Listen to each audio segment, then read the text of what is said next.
Guys, so I'm going to tell you how you can become a hunter-gatherer.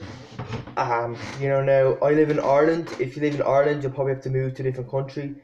Because Ireland's a small country, I'm pretty sure there's no tribes in Ireland. Only 10% of our lands are actually covered in forest, and forest is needed for it's needed for hunter-gatherers to grow and develop. Now I think in East mainland Europe, there's way more forests around. There's I think like Luxembourg, 66% of its lands are covered in forest. Um, so anyway, I was watching a Joe Rogan podcast. In this Joe Rogan podcast, Joe Rogan was speaking to a person. I can't remember his name, but so they're talking about the hunter-gatherer tribesmen. Okay, um, and they're talking about some of the advantages and disadvantages. And they say that a lot in America, a lot of the white Americans are actually leaving their industrialized societies and moving in with the what's it called, the Native Americans, okay, and the tribes, okay. So yeah, well, certainly in America, they're accepting white people. Um, I'm sure they have certain rules like don't bring too much of your industrialization into our place and stuff like that. But yeah, apparently they're very welcoming. Okay. People think we're like they're like savages. No, they're not savages. Or they're only savages if they're attacked. Yeah, like the Native Americans when they were attacked and forced off their lands. Yeah, they got violent then, but until that happens, they're not violent. They're a lot more peaceful than us in the industrial world. Okay. Now I read an article saying that among hunter gatherers the rate of depression is basically non-existent in uh in the industrial world. It's quite high. They say it's like 10%, but I think it's higher than that. Do you know what I mean? I think most people get depressed at some points in their life. If you know what I mean.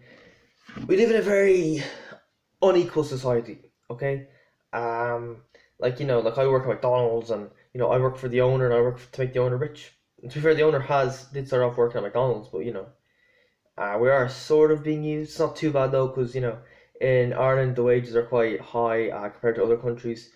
Um, so yeah, that's just one example. Even on YouTube, here I am. I got 4 subscribers when other people have thousands. And yeah, I don't think it's right to complain about having a lack of subscribers because that kind of gets you nowhere. What I would suggest is taking action. Just find a way. First of all, you need to find a way of how to improve yourself as a YouTuber, and then just stick with that and just do that every day. Well, I do it 6 days a week, not every day, but still, nearly every day I do this. Okay, so and the thing is, I learned that these YouTubers, I think they're mostly the top YouTubers were quite good when they started out. Like I don't know, they had the foundation.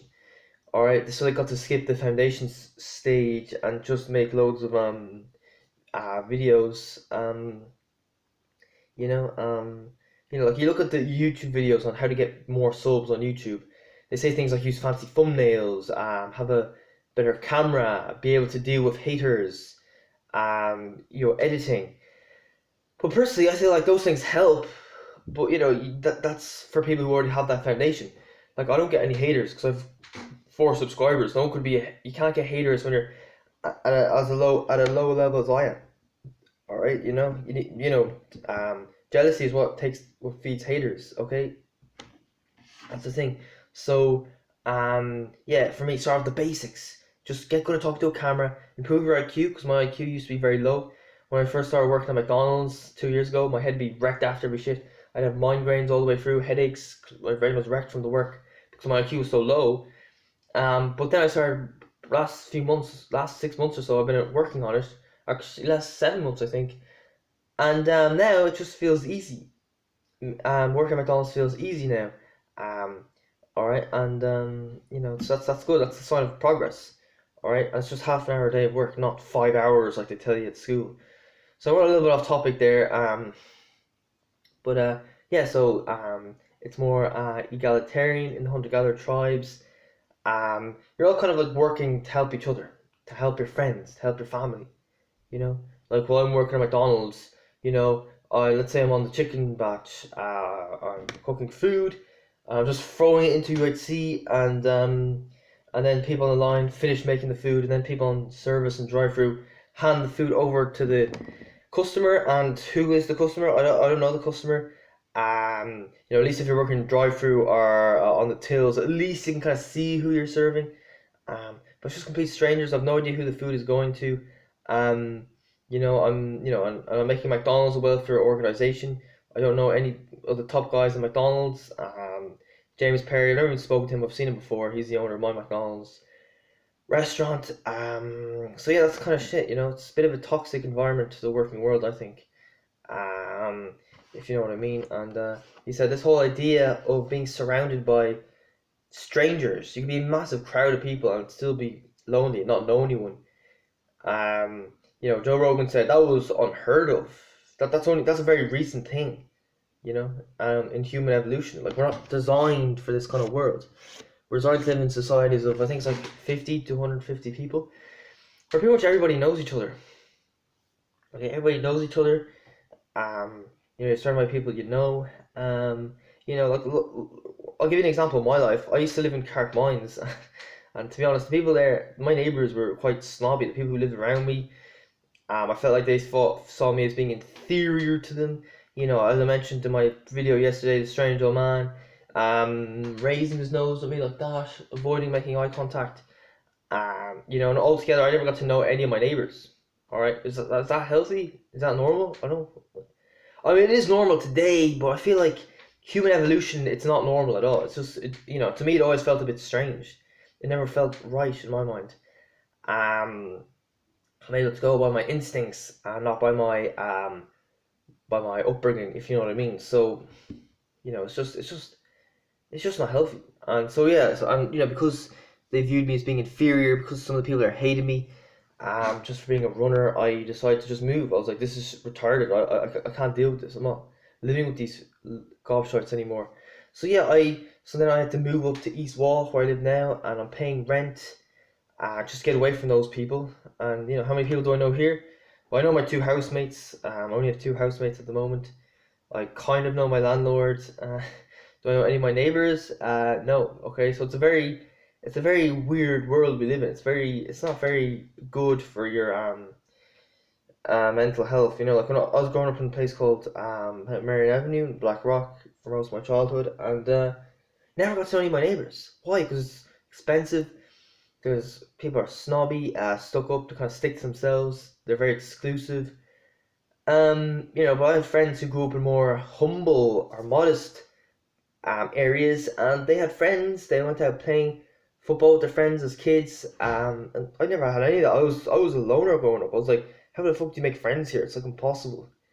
And yes, that's one of the reasons why I was socially isolated. It's just, it's just the area I grew up in. I didn't choose to grow up there. It wasn't my choice. That's the frustrating part. That's what really pissed me off about childhood. Your parents say, "Oh, I'm smarter than you. I'm making all the decisions," when they're just idiots. Okay, so yeah, so you can become a hunter gatherer. You can't escape. Like I know guys like Brandon saying, "Oh, I'd love to be part of a tribe and have that sense of community." Well, you can't. You can do that. You can do that, okay? You probably have to move to a different country first. So you might have to, if you have no money in your account and you're living at your mother's or your parents' house or whatever, you probably will have to get a job and save up for a little while. And then maybe get like a visa or something and then move to a different country. And then you move somewhere where there's hunter-gatherer tribesmen nearby and just join them, You can do it. Yeah, so... And it's a healthier lifestyle. It's a happier lifestyle. Um, like this society, it's very controlled. We're raised to obey rules and stuff. And but in hunter-gatherer tribes, they didn't have that. They didn't have to have that upbringing. I think the parents let the children raise themselves because they're in a natural environment. They can go by their natural instincts. But when we're in this society, we can't do that. Like when you're out in nature and you see an apple tree, you just take an apple and eat it, no problem, But when here, if you walk into a shop and you see an apple, you just take it, you walk off. Oh, the security come after you, you get banned from the shop, and yeah, it's just different and it's not natural. Okay, so